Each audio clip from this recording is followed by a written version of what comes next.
Hello everyone, welcome to the channel of KV teachers guild. तो बच्चों, आज इस वीडियो में हम लोग 8th क्लास सोशल साइंस का एक क्वेश्चन पेपर डिस्कस करने वाले हैं। ये केंद्रीय विद्यालय के नए पैटर्न पर बेस्ड सैम्पल पेपर है आपका, जिसमें फर्स्ट 25 क्वेश्चन जो है वो मल्टीपल चॉइस होंगे और लास्ट के जो 40 क्वेश्चन हैं वो डिस्क्रिप्टिव होंगे। तो चलिए स्टार्ट करते हैं। मैं आपको साथ साथ आंसर्स भी बताऊंगी जिससे कि आपका थोड़ा सा रिविजन हो जाए। पहला क्वेश्चन है आपका, dash cloth had a large market in Europe. इनमें से किस क्लोथ की मार्केट यूरोप में बहुत बड़ी थी? शीट्स, पटोला, जामदानी या फिर नन। तो इसका करेक्ट आंसर है A, sheets. Next, women and men who carried basket loads of iron on their heads were called. Women और मेन जो अपने सर के ऊपर जो है लोहे की भरी हुई टोकरियां लेके चलते थे, उन्हें क्या कहा जाता था? वुड्स, अगरिया, बंधन या फिर कॉसेस। तो उनको कहा जाता था अगरिया। ऑप्शन आपका बी सही है यहाँ पर। Third question is, according to whom English education had enslaved Indians. किसने ये कहा था कि जो इंग्लिश एजुकेशन दे रहे हैं, आप जानते हैं अंग्रेजों के टाइम पे जो एजुकेशन थी वो इंग्लिश में होती थी, इनसे हम लोग और गुलाम बनते जा रहे हैं। रविन्द्रनाथ टैगोर, महात्मा गांधी, सुभाष चंद्र बोस या फिर आचार्य विनोबा भावे। ये कहा था महात्मा गांधी जी ने। ऑप्शन आपका B correct again. Third question is, what type of school did Tagore want to setup. School किस टाइप के सेटअप करना चाहते थे Rabindranath Tagore ji? Where the child was happy, जहाँ पर कि बच्चा खुश रहे। वेयर ही और she could be free and creative, जहाँ पर वो फ्री रहे और क्रिएटिविटी अपनी दिखा सके। वेयर ही और she able to explore her own thoughts and desire, जहाँ पर वो अपने थॉट्स और डिजायर को और एक्सप्लोर कर सके। या फिर ऑल ऑफ दी अबव। इसमें आपका ऑप्शन डी करेक्ट है, ऑल ऑफ दी अबव। वो इस टाइप के स्कूल चाहते थे जिसमें ये तीनों चीजें हों। The idea of widow remarriage was advocated by. Widow remarriage का जो विधवा विवाह है वो किन्होंने शुरू किया था? दयानंद सरस्वती, ज्योतिबा राव फुले पेरियार या फिर पंडित रामबाई। ये शुरू किया था दयानंद सरस्वती जी ने। ए ऑप्शन करेक्ट है। Widow remarriage act was passed in which year. ये हुआ था 1856 में। That means option B is correct. Who started school for Muslim girls in Patna and Calcutta. Patna और कैलकाटा में किन्होंने मुस्लिम लड़कियों के लिए जो है स्कूल शुरू किए थे? मुमताज़ अली, बेगम रुकैया शेखावत हुसैन, सैयद अहमद खान या फिर none. Option B is correct. Begum Rukaiya Shekhawat Hussain ने ये शुरू किए थे मुस्लिम गर्ल्स के लिए पटना और कैलकाटा में schools. Which type of advocate pleads on behalf of the accused person. जो एक्यूज्ड पर्सन होता है, जो आरोपी होता है, उसकी तरफ से जो वकील होता है, एडवोकेट होता है, वो किस टाइप का वकील होता है? क्या वो पब्लिक प्रोसिक्यूटर होता है? पब्लिक प्रोसिक्यूटर जो है ये वो पर्सन है जो कि स्टेट की तरफ से लड़ता है। डिफेंस लॉयर हम उसको कहते हैं। जब कोई आरोपी होता है तो उसको कहा जाता है आप अपना डिफेंस लॉयर कर लीजिए। जज तो आप जानते हैं फैसला सुनाता है, तो यानी कि बी ऑप्शन करेक्ट है यहाँ पर। 9th question is, who decide whether a person is guilty और नॉट। कौन डिसाइड करता है कि कोई आदमी गिल्टी है, दोषी है या नहीं? एडवोकेट, पब्लिक प्रोसिक्यूटर, जज या फिर पुलिस। ये डिसाइड करते हैं जज। ये तो आसान क्वेश्चन है। Who register the FIR. FIR कौन रजिस्टर करता है? तो पुलिसमैन करते हैं। फर्स्ट इन्फॉर्मेशन रिपोर्ट एफआईआर की फुल फॉर्म है। Certain groups feel marginalise due to the factors like. कुछ ग्रुप है हमारे यहाँ पर जो कि अपने आप को मार्जिनलाइज फील करते हैं, उसका क्या कारण है? सोशल एंड कल्चरल इश्यूज हैं, इकोनॉमिक या पॉलिटिकल या फिर ऑल। तो सभी रीजन हो सकते हैं कि कुछ पार्ट जो है सोसाइटी के वो अपने आप को बाकियों से अलग मार्जिनलाइज फील करते हैं। Where do adivasis live. Adivasis कहाँ रहते थे? इन और नियर फॉरेस्ट। यही सही है, जंगल के आसपास या फिर जंगल के अंदर वो रहा करते थे। What does original habitats mean. Original habitat का क्या मतलब है आपका?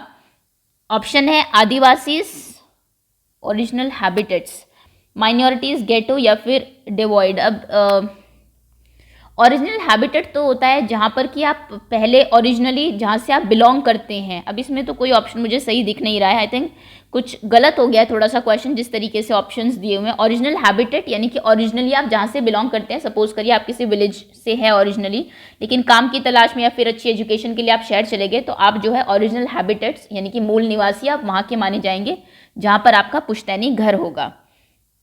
Next, change of raw material into products of more value is called. जब आप कच्चे माल को, रॉ मटेरियल को किसी मोर वैल्यू वाले प्रोडक्ट में बदल देते हैं, जैसे कि मान लीजिए गन्ने का जो जूस है उससे चीनी बनाई जाती है, तो उस प्रोसेस को क्या कहते हैं? मैन्युफैक्चरिंग। Resource, population, none. तो उसे मैन्युफैक्चरिंग कहा जाता है, कुछ चीज़ को मैन्युफैक्चर करना, बनाना। Marine based industries are based on. जो मरीन बेस्ड इंडस्ट्रीज है वो किस पर बेस्ड होती है? वो ओशियनिक प्रोडक्ट्स पर बेस्ड होती है, जैसे कि fish and all. Who out of the following are facing inequality due to marginalisation. Marginalisation की वजह से इनमें से कौन जो है अपने आप को इनइक्वालिटी में फील करता है? दलित, वुमेन, आदिवासी या फिर ऑल। तो ये सभी फील करते हैं। कहीं ना कहीं वुमेन को भी इक्वल पावर नहीं है अभी तक भी, दलित्स भी उनके कास्ट के बेसिस पे, और आदिवासी जो कि वो जंगल में रह गए और मेन स्ट्रीम से थोड़ा कट के रह गए उसकी वजह से। Which article of the constitution states that untouchability has been abolished. किस आर्टिकल ने ये कहा है हमारे कॉन्स्टिट्यूशन में कि जो अनटचेबिलिटी, छुआछूत है, उसको हटाना चाहिए? ये कहा है आर्टिकल 17 ने। Next, which when did the Supreme Court ban the practice of manual scavenging? Supreme court ने मैनुअल स्कैवेंजिंग, हाथ से जो जानते हैं पहले टॉयलेट्स को साफ करने के लिए और मैला उठाने के लिए आते थे, उसको कब बैन कर दिया गया था? ये हुआ था 1993 में, इंडिपेंडेंस के इतने टाइम के बाद। Lala Lajpat Rai belong to which state? किस स्टेट से वो बिलोंग करते थे? वो पंजाब से बिलोंग करते थे। ऑप्शन सी करेक्ट है। Next, Bengal was divided in which year? Bengal का डिवीजन किस साल में हुआ था? 1905, 1905। C option is correct. Second world war was ended in? Second world war end कब हुआ था? 42 से शुरू होकर 45 में एंड हुआ था। Next, which of the following is a water related disease? इनमें से कौन सी एक पानी से रिलेटेड डिजीज है? कॉलेरा है, water borne disease. Next, movement of people in और out of an area is called? लोग जब किसी एरिया में आते जाते हैं उसको क्या कहा जाता है? उसको कहते हैं माइग्रेशन, माइग्रेट करना। 24th question, what is the term used for a 10-year-old child working in a factory? एक 10 साल का बच्चा एक फैक्ट्री में वर्क कर रहा है तो उसे क्या कहा जाएगा? चाइल्ड लेबर, फैक्ट्री वर्कर, बेलदार, या फिर ऑल्सो चाइल्ड लेबर कहा जाता है बाल मजदूर बच्चे को, क्योंकि आप 14 साल से छोटे बच्चे को किसी भी तरीके के काम में एंगेज नहीं कर सकते हैं। यूनियन कैबिनेट वॉज अ और एन? यूनियन कैबिनेट जो है ये क्या है? एक अमेरिकन कंपनी है, sorry, union carbide American company है, इंग्लिश कंपनी है, गवर्नमेंट ओन कंपनी है, फिर नन, तो ये एक अमेरिकन कंपनी है। ऑप्शन ए करेक्ट है। तो ये 25 आपके एमसीक्यू है। अब हम आते हैं थोड़े जो आपके डिस्क्रिप्टिव टाइप क्वेश्चंस हैं। First question is, what were the differences and similarities between the idea of Tagore and Mahatma Gandhi about western education?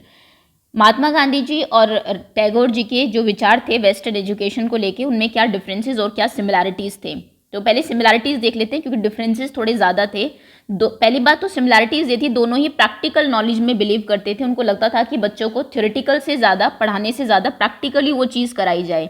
तो दोनों ही आर्ट, क्राफ्ट, इन सब में थोड़ा सा बिलीव रखते थे। एंड डिसिप्लिन जो स्टैब्लिश किया था ब्रिटिशर्स ने, उसके कहीं ना कहीं फेवर में थे। लेकिन गांधी जी क्रिटिकल मतलब बहुत ही ज़्यादा हाईली क्रिटिकल थे वेस्टर्न एजुकेशन को लेके। जिस तरीके से वो सिविलाइजेशन कर रहे थे, उनको लगता था कि ये worship of machine and technology है, टेक्नोलॉजी को इन्हीं कोई तुम सिर्फ वर्शिप करो। लेकिन जो टैगोर जी थे, उनका एलिमेंट था थोड़ा मॉडर्न वेस्टर्न एजुकेशन का। वो चाहते थे कि वेस्टर्न एजुकेशन आए, साइंस बच्चों को पढ़ाया जाए, अगर वो इंडियन ट्रेडिशन के साथ मिक्स करके पढ़ाया जाए तो ज़्यादा अच्छा है। सिर्फ हम लोग इसी में रहेंगे, अगर ट्रेडिशन में क्राफ्टी बच्चों को सिखाते रहेंगे तो कहीं ना कहीं पीछे रह जाएंगे। तो साइंस भी ज़रूरी है, साइंस एंड टेक्नोलॉजी। तो ये दोनों की सोच में डिफरेंसेस थे। वो चाहते थे कि साइंस एंड टेक्नोलॉजी भी पढ़ाई जाए आर्ट, म्यूजिक एंड डांस के साथ, टैगोर जी। लेकिन महात्मा गांधी जो है वो थोड़े से उनके अगेंस्ट थे। उनको लगता था कि ये मशीन को आप लोग वर्शिप कर रहे हैं, टेक्नोलॉजी की तरफ ही बच्चे भाग रहे हैं। इससे अच्छा है कि जिससे वो अपनी जीविका कमा सके, उनको आर्ट्स, कात, नाच, ये सब चीज़ें प्रैक्टिकल सिखानी चाहिए। Okay, next, right A short note on mineral based industries. Minerals पर बेस्ड जो इंडस्ट्रीज़ है उनके ऊपर आपको एक शॉर्ट नोट लिखना है। तो ये जो इंडस्ट्रीज़ है ये वेरियस मिनरल ओर्स जो है उनको एज रॉ मटेरियल यूज़ करती है। जैसे कि अगर हम एग्जांपल ले आयरन का, आयरन ओर से आयरन बनाया जाता है इन इंडस्ट्रीज़ में, मतलब लोहा बनाया जाता है। और ये जो इंडस्ट्रीज़ है ये बाकी कई इंडस्ट्रीज़ के लिए फिर रॉ मटेरियल प्रिपेयर करती है। कहने का मतलब है वो लोहा इन्होंने आयरन ओर से आयरन बनाया, उसके बाद वो फिर मशीन बनाने में, बिल्डिंग बनाने में, रेलवे के कोचेस बनाने में, ट्रैक्स बनाने में, इन सब चीज़ों में यूज़ होता है। Next, how do the names of different textile tells us about their histories. कई टेक्सटाइल के जो नाम हैं उनसे हमें उनकी हिस्ट्री के बारे में कैसे पता लगता है? कुछ एग्जाम्पल्स आपको देने हैं। जैसे सबसे पहला एग्जाम्पल है इसका मुस्लिन। मुस्लिन जो क्लोथ है, एक टाइप ऑफ क्लोथ है, वो डिराइव हुआ है मौसुल से, क्योंकि मौसुल ये एक शहर है इराक में। और जो यूरोपियन ट्रेडर्स पहली बार वहाँ गए तो उन्होंने इसको देखा, इस कपड़े को, क्योंकि वो मौसूल में था तो उसका नाम मुस्लिन रख दिया। तो इससे हमें पता लगता है कि ये मौसूल से डिराइव हुआ, एक तरीके से हिस्ट्री पता लगी। दूसरा आप देखिए कैलिको। कैलिको जो कपड़ा है वो जब पोर्चुगीज पहली बार इंडिया आए थे, कैलीकट पोर्ट पर वो आए थे, केरला में कैलीकट पोर्ट जो है, तो वहाँ पर उन्होंने पहली बार इस कपड़े को देखा तो उन्होंने इसका नाम कैलिको रख दिया क्योंकि कैलीकट पोर्ट पे था। थर्ड है छीट्स। छींट्स जो है एक हिंदी वर्ड से लिया गया, छींट जिसे आप हिंदी में कहते हैं, जिसमें कि एक प्लेन के ऊपर कलरफुल थोड़े से जो है स्पॉट्स होते हैं, उसको छींट कहा जाता है।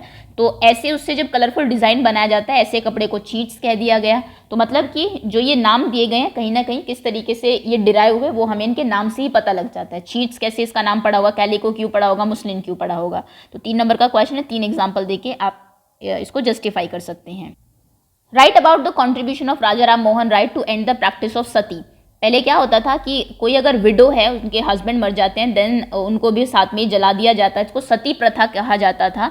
तो इसको बहुत अपोज किया था राजा राम मोहन राय ने। और कैसे उन्होंने कंट्रीब्यूट किया, उन्होंने एक कैंपेन शुरू की अगेंस्ट द प्रैक्टिस ऑफ सती, और ये प्रूव करने की कोशिश की कि जो विडो बर्निंग है, उनको जो जलाना है विडोज को, वो हमारे एंशियंट टेक्स्ट में कहीं भी लिखा नहीं है। हमारे जो पौराणिक जो टेक्स्ट हैं, किताबें जो हैं, पुराण जो हैं, उनमें कहीं भी इसका जिक्र नहीं है। उन्होंने ये प्रूव किया और फिर ब्रिटिशर्स ने भी उनको सपोर्ट किया था। और 1829 में ये प्रैक्टिस बिल्कुल बैन कर दी गई थी गवर्नर ऑफ बंगाल की तरफ से कि अगर ऐसा कोई करता है तो वो इलीगल माना जाएगा। Why are people considered as resource. लोगों को रिसोर्स क्यों कहा जाता है? रिसोर्स आपके होते हैं, जैसे आप कोई चीज़ प्रोड्यूस कर रहे हैं, ज़मीन पर फसल उगा रहे हैं, ज़मीन आपका एक रिसोर्स है। तो लोगों को क्यों रिसोर्स कहा जाता है, पीपल को? तो अगर किसी दो कंट्रीज है, मान लीजिए एक कंट्री के जो लोग हैं वो एजुकेटेड है, स्किल्ड है, हेल्दी है, वहीं दूसरी कंट्री के जो लोग हैं अनएजुकेटेड है, अनहेल्दी रहते हैं, है ना। तो दोनों में से किसकी प्रोडक्शन ज़्यादा होगी? अगर दोनों को हम सेम रिसोर्स दे दें, उतनी ही ज़मीन है दोनों देशों के पास, तो ऑब्वियसली पहले वाले की। उसका रीज़न क्या है? उसका रीज़न है क्योंकि वहाँ के जो लोग हैं वो एक तरीके से उन अवेलेबल रिसोर्सेज को एक्सप्लॉइट कर रहे हैं। तो कितने भी रिसोर्सेज हो, जब तक ह्यूमन बींग्स उन पर वर्क ना करें, उनको एक्सप्लॉइट ना करें, तब तक वो यूजफुल रिसोर्सेज नहीं बनते हैं। दैट इज़ वाई ह्यूमन को जो है रिसोर्स कहा गया। और हमारे यहाँ पे तो एक मिनिस्ट्री भी है, HRD, human resource development ministry. आप जानते हैं एजुकेशन जो केंद्रीय विद्यालय है वो HRD के अंडर ही आता है, क्योंकि ये कहते हैं कि हमें ह्यूमन रिसोर्स को पढ़ा के अच्छे लोगों को, एजुकेटेड लोगों को, स्किल्ड लोगों को आगे बढ़ाना है, ताकि ये एक हमारी कंट्री के लिए एक रिसोर्स साबित हो सके फ्यूचर में। Next, where does the government get money for public facilities. आपने देखो गवर्नमेंट लोगों को बहुत सारी फैसिलिटीज़ देती है, रोड बनवाती है, ब्रिजेस बनवाती है, पार्क्स बनवाती है, हॉस्पिटल्स बनवाती हैं। तो यहाँ के लिए वो जो इनको फंडिंग कहाँ से मिलती है, पैसा कहाँ से मिलता है? तो इसका मेन सोर्स है टैक्सेस। इनकम टैक्स सुना होगा आपने, GST सुना होगा, से गुड्स एंड सर्विसेज टैक्स। तो लोगों से वो टैक्स लेते हैं। गवर्नमेंट के पास पावर है कि अगर आपकी इनकम एक सर्टेन लेवल से ज़्यादा है या फिर आप कोई प्रोडक्शन कर रहे हैं तो उसका कुछ पार्ट आप गवर्नमेंट को देंगे, यहाँ से उनको पैसा मिलता है, वो पब्लिक फैसिलिटीज़ के लिए काम करती है। How did the development of cotton industries in Britain affect textile producers in India. जब ब्रिटेन में ब्रिटिश जहाँ से आए थे वहाँ पर कॉटन इंडस्ट्रीज डेवलप होने लगी, तो उससे हमारे यहाँ के जो टेक्सटाइल प्रोड्यूसर्स थे, जो कपड़ा उद्योग में जो लोग लगे हुए थे, वो किस तरीके से अफेक्ट हुए। तो आप जानते हैं पहले जो ब्रिटिशर्स थे वो एडवांस दिया करते थे हमारे यहाँ के वीवर्स को, जो टेक्सटाइल प्रोड्यूसर्स थे उनको, कि कपड़ा बनाने के लिए, और वो यहाँ से फाइनल प्रोडक्ट लेके इंग्लैंड जाते थे। लेकिन जब वहीं पर ये इंडस्ट्रीज डेवलप होगी तो सबसे पहली बात तो उन्होंने यहाँ से कपड़ा खरीदना बंद कर दिया, जिससे कि thousands of Indian weavers are now unemployed, उनके पास कोई काम नहीं रहा। सेकंड, जो ब्रिटिशर्स थे वो कॉटन इंडस्ट्रीज के लिए जो रॉ मटेरियल है, कॉटन जो है वो इंडिया से लेके जाते थे। पहले ये कपड़ा लेके जाया करते थे, अब ये रॉ मटेरियल, कच्चा माल लेके जाते थे, क्योंकि इंडस्ट्रीज तो उनके पास है ही। तो उससे क्या हुआ कि इन लोगों को रॉ मटेरियल मिलना बंद हो गया या फिर वो महंगा हो गया। तीसरा, वहाँ पर जो इंडस्ट्रीज थी उससे फाइनल प्रोडक्ट्स जो बनते थे वो ब्रिटेन के लोग इंडिया में लाके बेचने लगे। वहाँ के जो ट्रेडर्स थे उनके कपड़े कंपैरेटिवली चीप होते थे, सस्ते होते थे, लोग उनको खरीदने लगे, कहने का मतलब है। और सबसे ज़्यादा जो इसमें बुरा हाल हुआ वो हुआ बंगाल वीवर्स का। वहाँ के जो बुनकर थे वो बिल्कुल उनके पास कुछ करने के लिए बचा ही नहीं, क्योंकि लोगों ने खरीदना बंद कर दिया। वो थोड़े से कॉस्टली होते थे, जो हाथ से बनते थे, और मशीन के जो कपड़े वहाँ से आते थे ब्रिटेन से, वो कंपैरेटिवली चीप होते थे, सस्ते होते थे। तो इस तरीके से ये जो है वहाँ की डेवलपमेंट ऑफ कॉटन इंडस्ट्री ने हमारे यहाँ के टेक्सटाइल प्रोड्यूसर्स को बैडली अफेक्ट किया। What is population pyramid? Population pyramid होता है ग्राफिकल रिप्रेजेंटेशन जिससे कि हम एक कंट्री की कॉम्पोजिशन जो है पॉपुलेशन की उसको स्टडी करते हैं, that is called population pyramid. जैसे कि इसमें वे बहुत सारे फैक्टर्स होते हैं, ये भी पूछा हुआ है सिग्निफिकेंस क्या है और इससे क्या क्या इन्फॉर्मेशन हमें मिलती है। सबसे पहले तो ये शो करता है कि जो पॉपुलेशन है उसका एज ग्रुप क्या है, वेरियस एज ग्रुप कि कितने लोग हैं, कि 5 to 9 ईयर्स के कितने परसेंट लोग हैं, 10 to 14 यंग जनरेशन कितनी है, ओल्ड पीपल कितने हैं।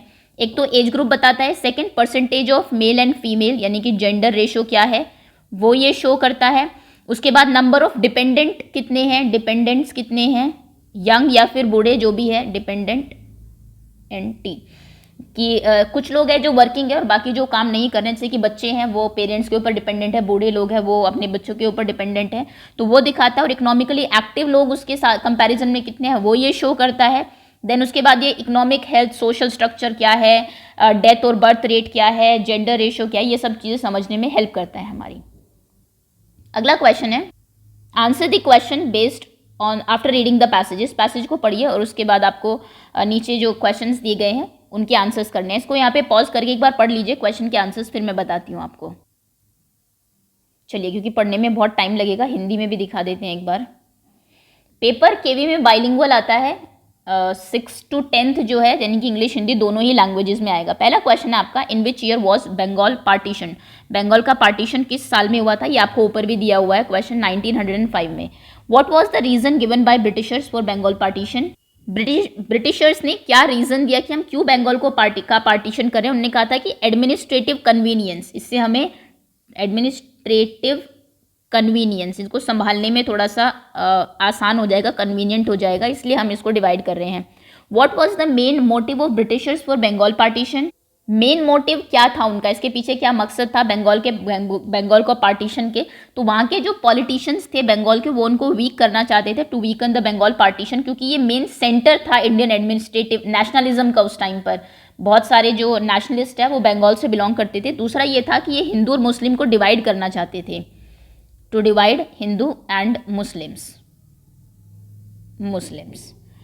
Next, who opposed the Bengal partition? किन्होंने बंगाल पार्टीशन का अपोज किया? सभी लोग बंगाल के एंड ऑल ओवर इंडिया, सबने कहा था कि ये नहीं होना चाहिए, सभी इंडिया में हर पार्ट में। In fact all sections of Congress अलग अलग सेक्शन में उस टाइम पे बटी हुई थी, सॉरी, मॉडरेट्स थे, रेडिकल्स थे, उन्होंने सभी ने ही इसको जो है अपोज किया था।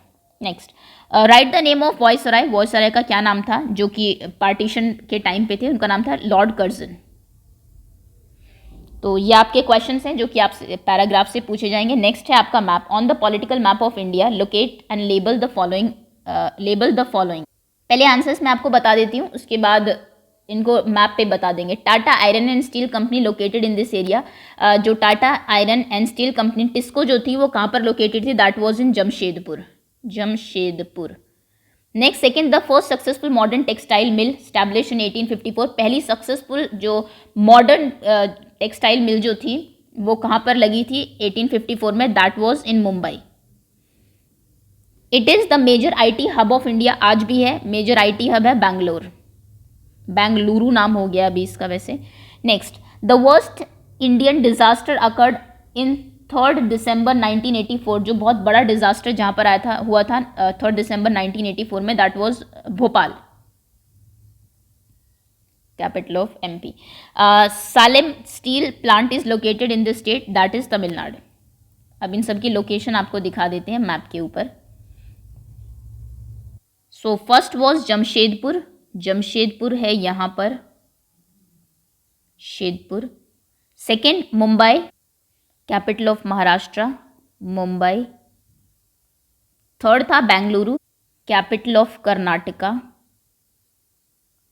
बेंगलुरु जो भी, कैपिटल ऑफ एमपी, भोपाल।